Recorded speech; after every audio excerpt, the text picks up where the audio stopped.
Morning students, आज हम स्वयं की समझ के बारे में पढ़ेंगे।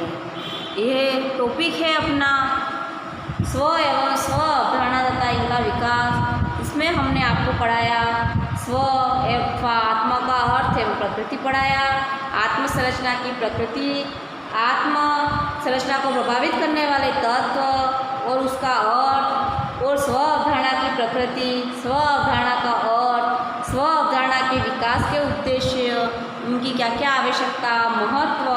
स्व अवधारणा के विकास है तो शिक्षक एवं शिक्षालय की भूमिका पढ़ाई गई, और स्व अवधारणा के विकास को प्रभावित करने वाले कारक, आत्मनैतिकता की अवधारणा, सहानुभूति की मनोवैज्ञानिक विचारधाराएं, सहानुभूति का अर्थ, सहानुभूति के उद्देश्य, आवश्यकता, महत्व और सहानुभूति के विकास में शिक्षक एवं शिक्षालय की क्या भूमिका है।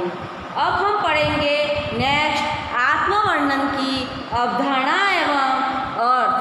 आत्मवर्णन की अवधारणा एवं अर्थ। आत्मवर्णन की अवधारणा एवं अर्थ में सामान्य रूप से आत्मवर्णन का संबंध सहानुभूति से होता है। जब एक छात्र स्वयं की भावों एवं विचारों को समाज के समक्ष उपयोगी एवं सार्थक रूप से प्रस्तुत करता है, तब उसका यह प्रस्तुतिकरण आत्मवर्णन की अवस्था के अंतर्गत आता है। आत्मवर्णन के अंतर्गत एक छात्र द्वारा अपनी मन स्थिति को प्रकट किया जाता है। यह मन स्थिति उसकी सहानुभूति पर निर्भर करती है। सामान्य रूप से एक छात्र आत्मवर्णन में उन सभी मानसिक विचारों एवं भावों का वर्णन करता है जिसमें विविध प्रकार के सामाजिक, आध्यात्मिक, नैतिक, राष्ट्रीय मूल्यों का समावेश आदि आते हैं और अपने जीवन में विविध स्रोतों से प्राप्त किए जाते हैं। एक छात्र का संबंध शिक्षक परिवार से है। एक बालक के माता पिता शिक्षक है। बालक को परिवार से शिक्षा के प्रति लगाव होता है और उसको स्वाध्याय की आदत होती है। उसके माता पिता के द्वारा भी उसको दार्शनिक एवं शैक्षिक विचार दिखाए जाते हैं, तो उस बालक के आत्मवर्णन में किसी न किसी रूप में उसकी शिक्षा का प्रभाव दृष्टिगोचर देखने को मिलता है।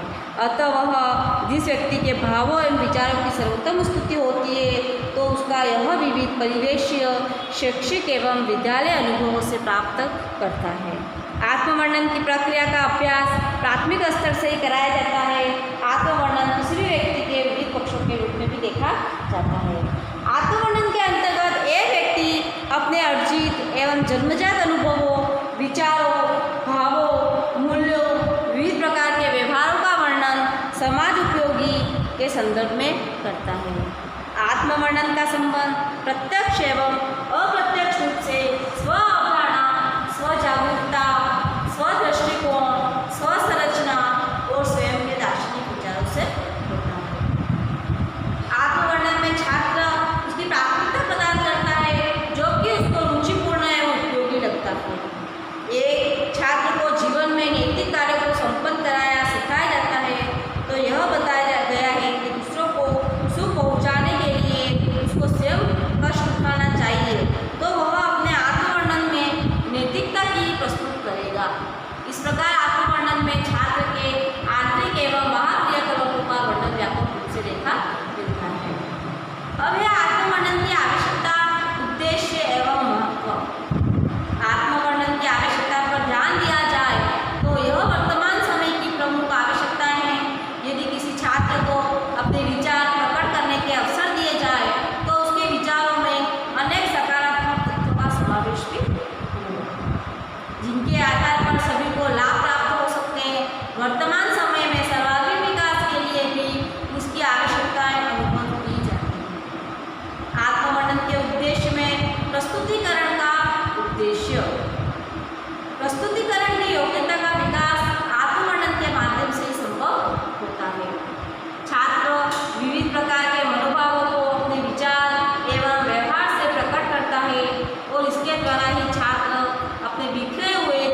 शक्ति का विकास में आत्मवर्णन की प्रक्रिया से छात्रों में तर्क शक्ति का विकास होता है। महात्मा गांधी के दर्शन में सत्य की प्रशंसा की जाती है। जब एक छात्र सत्य को आत्मसात करता है और सत्य के गुण असत्य की हानियों पर विचार करता है, जब वह सत्य को आत्मसात कर लेता है। डेवलपमेंट ऑफ लॉजिक पावर, जब वह सत्य को आत्मसात कर लेता है तो सत्य के संदर्भ में वह महात्मा गांधी जी के विचारों के साथ साथ स्वयं के तर्कों को भी प्रस्तुत करता है, सत्य को सर्वोत्तम बताने का प्रयास करता है। इस प्रकार तर्क शक्ति का विकास संभव होता है। आत्मवर्णन का आधार तर्क होता है। अब है नेक्स्ट चिंतन शक्ति का विकास। आत्मवर्णन की प्रक्रिया के माध्यम से छात्रों की चिंतन शक्ति विकसित होती है। डेवलपमेंट ऑफ थिंकिंग पावर, एक छात्र की वैज्ञानिक प्रयोगों में रुचि देखी जाती है तथा अंधविश्वासों में अरुचि देखी जाती है। इसका प्रमुख आधार चिंतन होता है।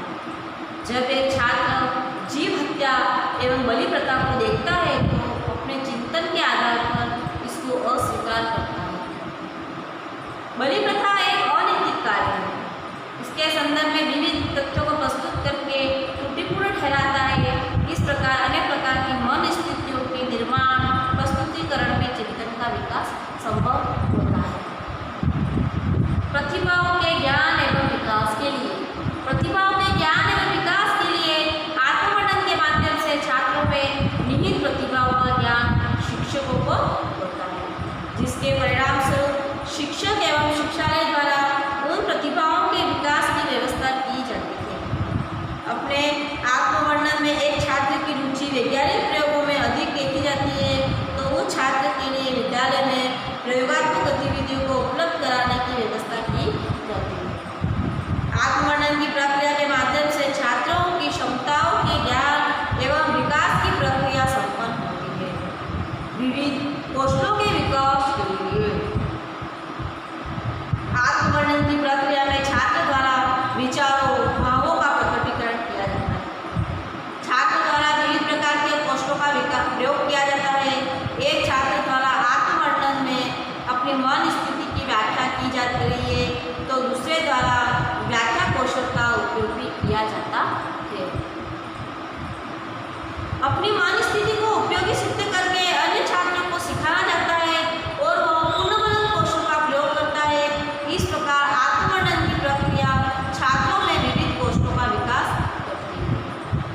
आत्मविसंगतियों का उन्मूलन, आत्मवर्णन की प्रक्रिया में छात्रों की अनेक प्रकार की विसंगतियाँ उनके कार्य एवं व्यवहार में देखी जाती है। एक शिक्षक द्वारा छात्रों की उन विसंगतियों को दूर करने का प्रयास भी किया जाता है। छात्र अपने आत्मवर्णन में युद्ध एवं आतंक का अधिक रुचिपूर्ण ढंग से वर्णन करता है तथा समस्या समाधान के लिए उसे उचित ठहराता है। यह उसकी मानसिक विसंगतियाँ है जिससे दूर करना आवश्यक है, क्योंकि आत्मवर्णन की प्रक्रिया में मानसिक विसंगति को दूर किया जाता है और मन के व्यवहार को सर्वोत्तम बनाया जाता है। सत्य की खोज के लिए आत्मवर्णन की प्रक्रिया में सदैव सत्य की खोज की जाती है। आत्मवर्णन में कोई भी छात्र अपने रुचिपूर्ण गतिविधियों को सार्थक एवं सत्य सिद्ध करने के लिए प्रयास करता है। समाज द्वारा उसको इस स्थिति में ही स्वीकार किया जाता है जब वह सत्य एवं उपयोगी होती है। तो आज अनेक महापुरुषों के विचारों एवं भावों को उस आधार पर ही स्वीकार किया जाता है। जब वे उपयोगी होते हैं तब प्रयोग की कसौटी पर उनको सत्य सिद्ध किया जाता है। अनुभवों के लाभ के लिए, अनुभवों के विकास के लिए तथा उनका लाभ सभी को पहुँचे, उसके लिए आत्मवर्णन की योग्यता का विकास आवश्यक है। एक छात्र विविध प्रकार की कुशलताओं के माध्यम से अपने कार्य एवं व्यवहार को सर्वोत्तम बनाता है। सभी छात्र इन कुशलताओं को सीखकर अपने कार्य एवं व्यवहार को सर्वोत्तम बनाते हैं। इस प्रकार अनुभवों का लाभ आत्मवर्णन की प्रक्रिया से व्यापक रूप से लिया जा सकता है। सर्वोत्तम व्यवहार का विकास, आत्मवर्णन की प्रक्रिया से छात्रों में सर्वोत्तम व्यवहार की प्रक्रिया का विकास भी किया जाता है। डेवलपमेंट ऑफ बेस्ट बिहेवियर, सहानुभूति की परंपरागत धारणा के कारण, मानसिक विसंगतियों के कारण ही बाह्य व्यवहार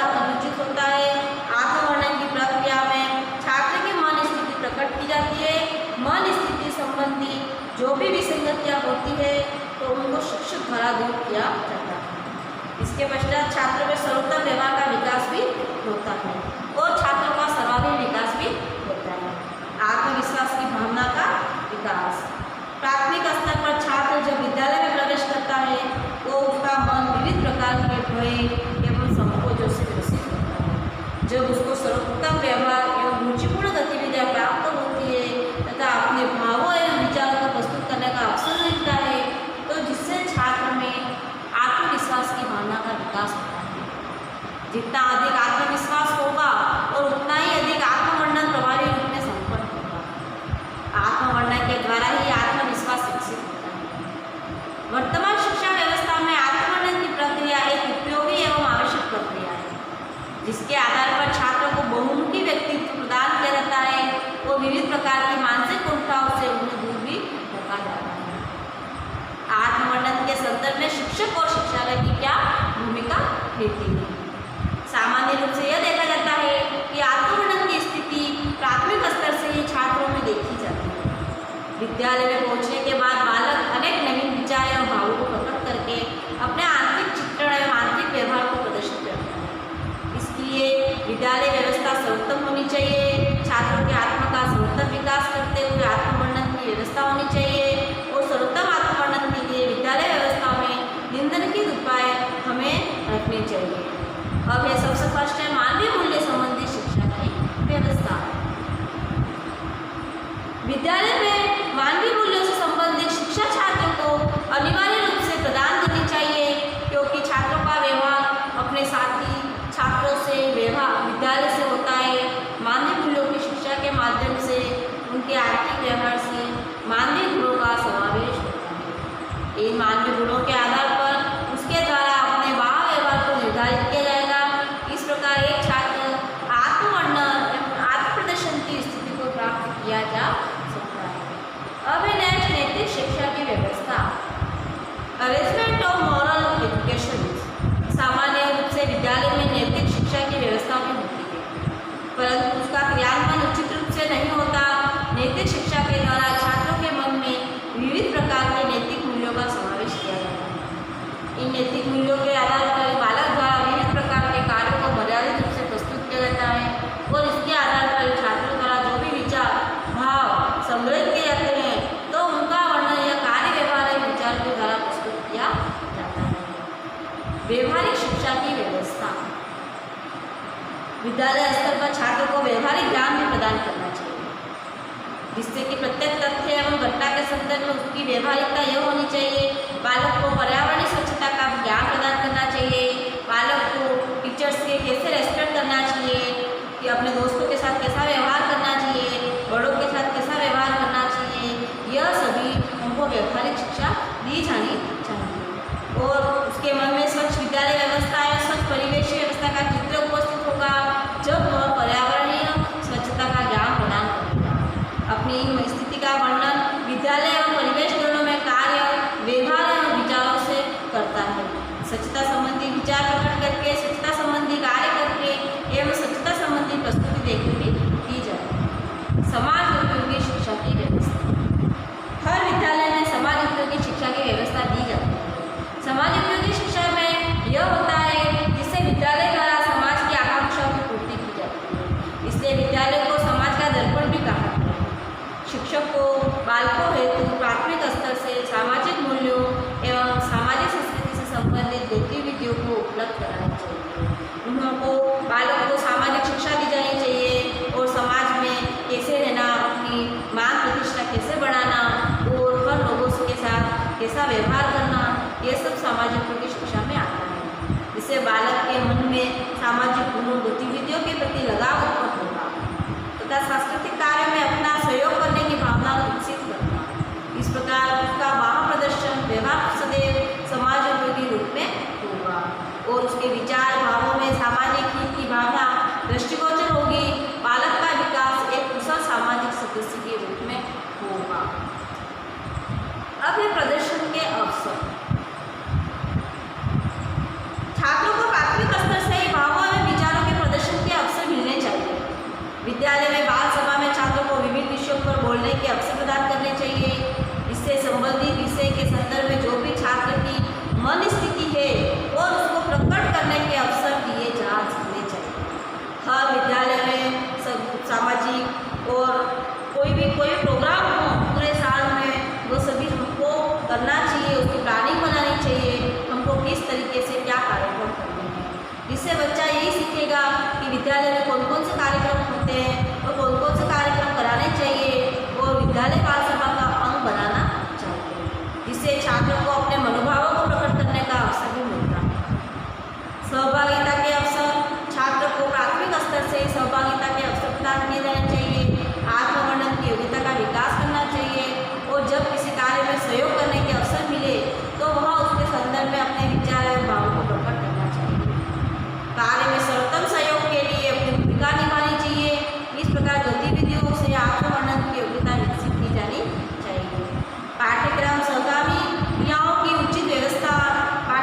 विभिन्न प्रतियोगिताओं का आयोजन करना चाहिए। विद्यालय में समय समय पर अनेक प्रकार की प्रतियोगिताएं रखनी चाहिए। साहित्य, सांस्कृतिक, शैक्षिक प्रतियोगिता का आयोजन करना चाहिए। छात्रों को अनिवार्य रूप से भाग लेने के अवसर प्रदान किए जाने चाहिए और छात्रों को विविध विषयों पर निबंध प्रतियोगिता लेनी चाहिए, जिससे छात्र अपनी मन स्थिति को इन विषयों पर प्रकट कर सके और इस प्रकार के वाद विवाद प्रतियोगिता के अवसर दिए जाते हैं, जिससे छात्र निश्चित विषयों पर निश्चित विचार प्रकट करते हुए अपनी मन स्थिति स्पष्ट कर सकते हैं। आध्यात्मिक शिक्षा की व्यवस्था। आध्यात्मिक शिक्षा की व्यवस्था विद्यालय व्यवस्था में आगे बढ़ने की योग्यता के विकास के लिए आध्यात्मिक शिक्षा की व्यवस्था आवश्यक है, क्योंकि आज के युग में मानवता एवं नैतिकता का उदय आध्यात्मिकता के अभाव में नहीं हो सकता है। जब छात्र के मन को विद्यालय में योग, ध्यान, संयम के माध्यम से उच्च आदर्शवादी नैतिक मानविक विचारों से भर दिया जाएगा, तो स्वाभाविक रूप से वह इन विचारों को अपने कार्य में प्रकट करेगा। इस प्रकार प्रत्येक छात्र भावों एवं विचारों से समृद्ध होते हुए आत्मवर्णन की योग्यता को सरल एवं स्वाभाविक रूप से प्राप्त कर सकेगा। आध्यात्मिक शिक्षा की व्यवस्था में योग शिक्षा योग दिवस के रूप में मनाना चाहिए। हर विद्यालय में योग के बारे में उनको समझाना चाहिए, योग क्या करना, योग कैसे करना, इन प्रकार की जानकारी विद्यालयों में दी जा सकती है। इससे हर बालक अपनी ओर इंटरेस्ट पैदा करेगा, उसको किस तरह का किसका ध्यान उसमें ज़्यादा है। उचित संप्रेषण की व्यवस्था। विद्यालय में शिक्षकों को प्रत्येक छात्र के साथ उचित संप्रेषण स्थापित करना चाहिए। यदि कोई छात्र किसी प्रकरण पर ऐसे विचार प्रकट कर रहा है जो कि तर्कसंगत नहीं है, तो शिक्षक को उसे दंडित नहीं करना चाहिए।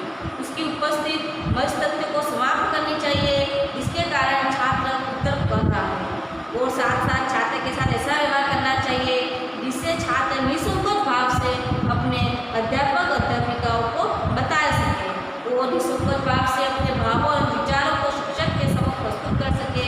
आत्मवर्णन की योग्यता विकसित होनी चाहिए और टीचर्स और स्टूडेंट्स के प्रति संप्रेषण की व्यवस्था अच्छी होनी चाहिए, जो एक दूसरे के प्रति हर प्रकार की अपनी समस्याओं का समाधान कर सकते। अब है छात्र को अधिक महत्व प्रदान करना। प्रायः विद्यालयों में शिक्षकों द्वारा छात्रों की बात को रुचिपूर्ण ढंग से नहीं सुना जाता है तथा अधिक छात्र संख्या होने के कारण संपूर्ण समय शिक्षक ही बोलता रहता है। आत्मवर्णन के विकास के लिए शिक्षक को प्रत्येक छात्र को बोलने के पूर्ण अवसर दिए जाने चाहिए। हर छात्र के प्रति उनकी समस्या का समाधान करना चाहिए और उनको हर प्रतियोगिता में बोलने का अवसर प्रदान करना चाहिए और इस आधार पर छात्र की मन स्थिति, आंतरिक विचारों को जाना जा सकेगा। इसके साथ साथ छात्रों की मन स्थिति को सार्थक उपयोगी रूप प्रदान किया जा सकेगा। छात्रों में आत्मवर्णन की योग्यताओं का विकास भी स्वाभाविक रूप से प्राथमिक स्तर से संभव हो सकेगा। पृष्ठ पोषण। पृष्ठ पोषण की व्यवस्था सामान्य रूप से यह देखा जाता है कि पृष्ठ पोषण के अंतर्गत शिक्षक उदासीन पाए जाते हैं। एक अच्छी कुपोषण व्यवस्था के लिए प्रमुख व्यवस्था करनी चाहिए। पृष्ठ पोषण जैसे छात्रों की बात को ध्यानपूर्वक सुनना चाहिए, उनके प्रश्नों के उत्तर उनकी इच्छा के अनुरूप दिए जाने चाहिए। छात्रों को बीच बीच में यह अनुभव कराना चाहिए कि वह बहुत महत्वपूर्ण तत्व को स्पष्ट कर रहे हैं। पूर्ण विचार उत्तर के लिए उसको समय न रोककर सकारात्मक उपाय बाद में करने चाहिए, जिससे छात्रों में आत्मवर्णन की योग्यता का विकास संभव होगा और हर शिक्षक को अपने छात्रों के प्रति उनकी समस्याओं का समाधान करना चाहिए। अलग से ले जाकर उनकी समस्या क्या समस्या है और उनको पढ़ाई में किस चीज़ में इंटरेस्ट है, किसी भी चीज़ का उसका प्रश्न पोषण की व्यवस्था में करना चाहिए। शिक्षक की भूमिका एक सुविधादाता के रूप में होती है। शिक्षक की भूमिका एक सुविधादाता के रूप में शिक्षक की भूमिका जब विद्यालय में सुविधादाता के रूप में होती है, तब वह प्रत्येक छात्र की प्रत्येक समस्या के समाधान में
शैली, जीवन के प्रति एक दृष्टिगोचर होता है। समाज के कारण संपूर्ण विश्व का उद्घाटन होता है। अभिनव आज भी विद्यमान है। समाज से हर व्यक्ति उठता बैठता है और अपना जीवन यापन करता है। समाज के बिना जीवन का कोई भी कार्य सुचारू रूप से संपन्न नहीं हो सकता। एक अच्छे राष्ट्र के निर्माण में समाज की भूमिका का अंश छिपा होता है। मनुष्य के समस्त हितों की पूर्ति है तो समाज की आवश्यकताएं होती है, क्योंकि मनुष्य एक सामाजिक प्राणी है। वह समाज में रहना जीना सीखता है। अतः यह कहना सर्वथा यह उचित है कि सामाजिक संबंधों के अभाव में मनुष्य का स्वयं अपना कोई अस्तित्व नहीं रह जाता, उसका जीवन नहीं है। मुख्य यह बात मनुष्य जन्म से लेकर मृत्यु तक समस्त सामाजिक क्रियाकलापों में बंधा रहता है और अतः मनुष्य की शिक्षा भी सामाजिक हितों को लेकर पूर्ण होती है। वह समाज में ही रहता है और समाज में से ही जीना सीखता है। व्यक्ति रूपी पद्धतों को सिंचित करने के लिए समाज रूपी वृक्ष का पोषण प्राप्त होना अत्यंत आवश्यक है। और यह सभी का पोषक है कि व्यक्ति समाज से संपूर्ण हितों की प्राप्ति करता है। व्यक्ति की सभ्यताएं संस्कृति के विकास का आधार समाज ही होता है। इसका मुख्य यह पहलू मनुष्य अकेला नहीं बल्कि अन्य दूसरे मनुष्यों के साथ मिलकर आवास करता है। और वह व्यक्ति जो समाज में नहीं रहता है वह या तो देखता है या पशु। इसका अभिप्राय यह निकाला जाता है कि ऐसा मनुष्य जो समाज में निवास नहीं करता है और वह कोई असामान्य व्यक्ति हो सकता है। पर्वतीय गुफाओं में तपस्वी जीवन जीने वाला सन्यासी हो सकता है, अर्थात रॉबिन्सन क्रूसो जैसा यह नायक साधारण मानवों से पृथक अपवाद के रूप में मान्य किया जा सकता है। समाज अनेक व्यक्तियों का ऐसा समूह है इसके अंतर्गत सामान्य रूप में शांति एवं पारस्परिक सहयोग की भावना का समावेश पाया जाता है। ऐसे समूह को समाज की संख्या से विभूषित किया जाता है। व्यापक अर्थ में व्यक्तियों के समस्त प्रकार के संबंधों संस्थाओं के समूह को समाज का नाम दिया जाता है और समाज के अंतर्गत सामाजिक संबंधों का निर्माण भी होता है। व्यक्ति की प्रवृत्ति एकांकी जीवन विशाल होता है। सामाजिक संबंधों की भावना मनुष्य के स्वभाव में प्रवृत्तिजन्य एवं जन्मजात पाई जाती है। इसलिए एकांकी जीवन यापन करना उसके लिए अत्यंत कठिन होता है और उसको अपना जीवन निसार प्रतीत होता है। वह अपने जीवन को भार समझने लगता है। बाल स्वभाव से बालक को खेलने कूदने हेतु हमजोली, पाठशाला में सहपाठी, गृह जीवन बिताने के लिए सहभागी, सहचारी एवं परिवार, सार्वजनिक जीवन में कार्य क्षेत्र में कार्यकारी सहयोग की आवश्यकता होती है। मनोरंजन के विषय में विचार करना सहयोगियों के बिना वह अधूरा प्रतीत होता है। मनुष्य स्वाभाविक रूप से अपनी प्रवृत्ति को सामाजिक संबंधों की ओर मोड़ देता है और वह सामाजिक प्राणी बन जाने के कारण स्वयं को प्रेरित करता है। सामाजिक संबंधों के अभाव में मनुष्य का विकास केवल असंभव ही नहीं बल्कि उसका जीवन बने रहना अत्यंत दुर्लभ है। एक और हम यह कह सकते हैं कि समाज की रचना करने वाला मनुष्य स्वयं मनुष्य है। तो समाज ही मनुष्य का निर्माता कहा जाता है। व्यक्तियों के बिना समाज का गठन नहीं किया जा सकता और व्यक्ति का जीवन तथा विकास समाज के गठन के बिना संभव नहीं हो सकता। जीवन की आवश्यकताओं की पूर्ति होती है। मनुष्य स्वभावतः समाज का सदस्य बनता है, बल्कि वह अपनी स्वयं की जीवन संबंधी आवश्यकताओं की पूर्ति करने के लिए समाज में अपने संबंध बनाता है। और मनुष्य वन्य एवं शक्तिशाली जानवरों को अपने वंश में कर लेने की पूरी क्षमता रखता है, परंतु जन्म लेने के समय वह सर्वथा अन्य प्राणियों के बच्चों की अपेक्षा पूरी तरह असहाय अवस्था में पाया जाता है, क्योंकि वन्य प्राणियों के बच्चे एवं पशुओं के बच्चे जन्म के अल्प समय बाद ही अपने पैरों पर खड़े हो जाते हैं। इसके विपरीत मनुष्य का जो शिशु होता है अपनी माँ की अंगुली पकड़कर धीरे धीरे चलना सीखता है। बचपन में पालन पोषण का अभाव हो तो वह अपनी नीरव अवस्था पर आंसू बहाता है। बालक जो जीवन विकास की ओर बढ़ता है और उसे शिक्षा की आवश्यकताएं होती है, जिसकी वह अपने परिवार में रहकर पूर्ति करता है। समाज के लोगों द्वारा पोषण प्राप्त करता है। मनुष्य की शारीरिक, मानसिक, आर्थिक, मानसिक आवश्यकताओं की पूर्ति समाज के बिना असंभव है। वन्य पशुओं के साथ साथ मानव का जीवन यापन करना सर्वथा कठिन है, जबकि समाज में अन्य मनुष्यों के साथ जीवन बिताना उसके लिए पूर्णतः सार्थक माना जाता है। जीवन की सुरक्षा की आवश्यकता, जीवन की सुरक्षा की आवश्यकता में मनुष्य को अपनी सुरक्षा बनाए रखने के लिए सामाजिक संबंधों की अत्यंत आवश्यकता होती है। समाज एवं राज्य दोनों ही मानव को पूर्ण प्रदान करते हैं, अन्यथा उसके अभाव में उसकी जीवन लीला सदैव